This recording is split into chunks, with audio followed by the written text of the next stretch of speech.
AI can write lots of code for us, but can it write it in a perfect way? Here are 5 things that I really often see after AI and that I highly recommend to do differently if you want to be a senior developer.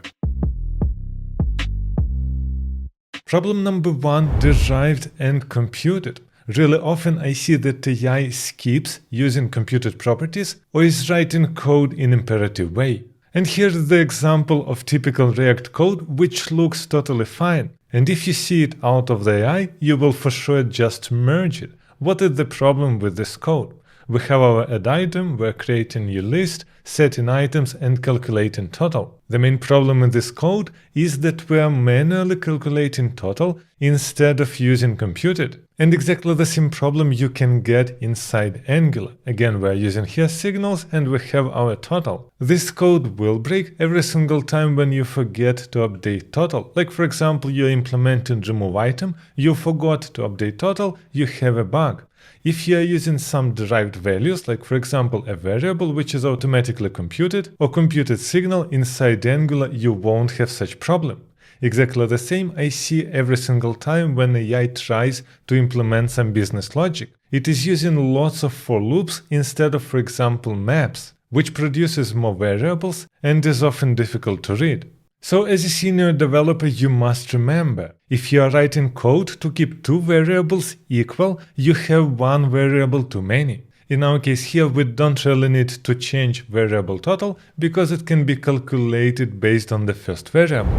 Problem number 2 is the AI really likes to create huge components. If you ask to implement some feature, it won't really split it in a way like it should be. It will typically create just a single function, like for example here, we're getting order summary with some state, use effect with fetching data and some markup. And it might look totally fine on a small component, but when you are constantly refactoring quite big components, you will see that this approach breaks. Because instead of separating your business logic from your UI rendering, it puts everything in one place. React approach here would be to create a custom hook, for example, use order summary, which has all business logic regarding the order, and the component which simply uses this hook and renders some markup. And exactly the same idea we can use inside Angular by creating some service, for example, order summary service, which is loading our API order and calculates needed stuff. So as a senior, you must remember,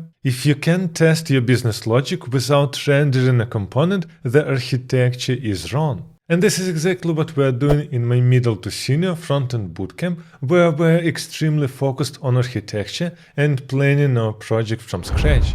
Problem number 3 is asynchronous hell, and we're not using callbacks anymore, but we have async await, and most people are really comfortable writing it because it looks like synchronous code. But it is not synchronous and it leads to problems. This is exactly how AI likes to generate code for us. For example, here we have our handle search, we're setting loading to true, then we're fetching some data from the API with this query, and we're setting result. This code looks totally fine and can be merged. But I directly see here 3 potential bugs. First of all, it can be a race condition. If we type, for example, JA and then immediately JavaScript, we will trigger 2 requests to our API. Last will override the response. Secondly, we don't have cancellation here, which means we are firing multiple requests unnecessary. And third, we don't have any debounce logic, so we are firing too many requests on our API.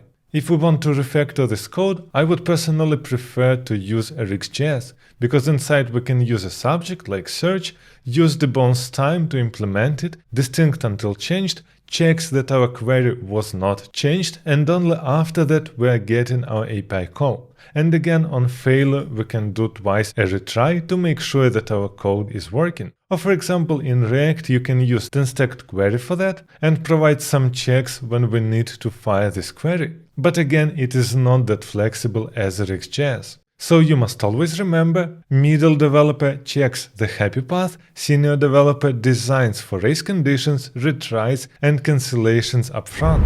The next problem is about file structure and splitting your code again. And this is exactly when AI doesn't shine. Really often, it either likes to do prop drilling, where we're passing lots of inputs from parent component to child, or it creates one single service or huge component which we typically call getObject. As an example, you might see user page, dashboard, and header, and we're simply passing username down to our header in order to render it there. The fix for that would be to create some service, like for example app state service, where we have full access to our user, cards, some notifications, and this we can store everywhere. It sounds nice on the paper, but this service might become too big. Because as you can see here, we're already fixing different things.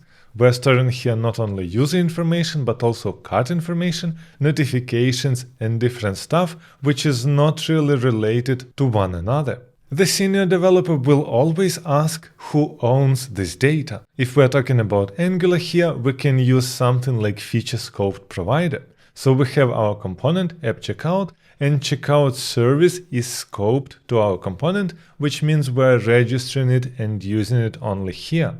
Now all our variables are written in the checkout and is used only in this component.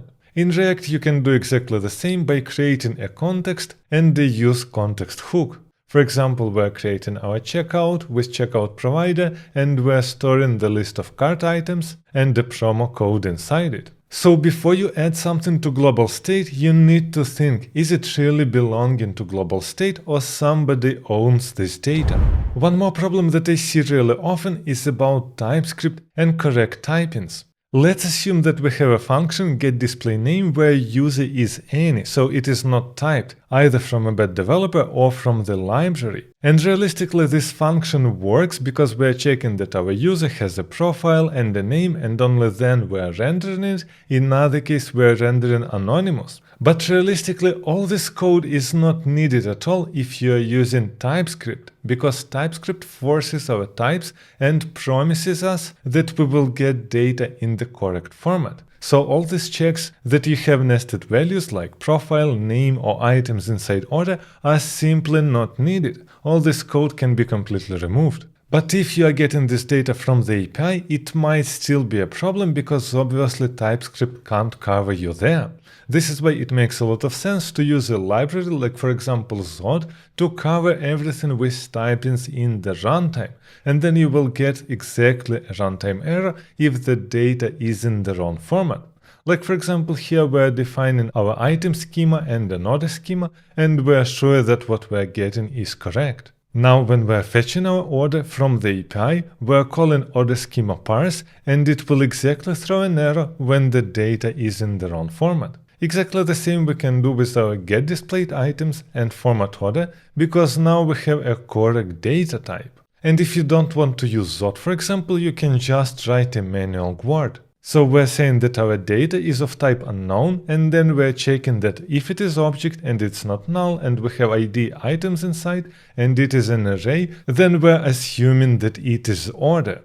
So null-checks inside your application means that you are not trusting your own data types. And if you are serious about becoming a senior developer, but you need some help or guidance, I have a full middle to senior Frontend Bootcamp where I'm covering everything from passing interview with architecture and algorithms to implementing your own projects from start to the end. And you can find the link to it in the description under the video.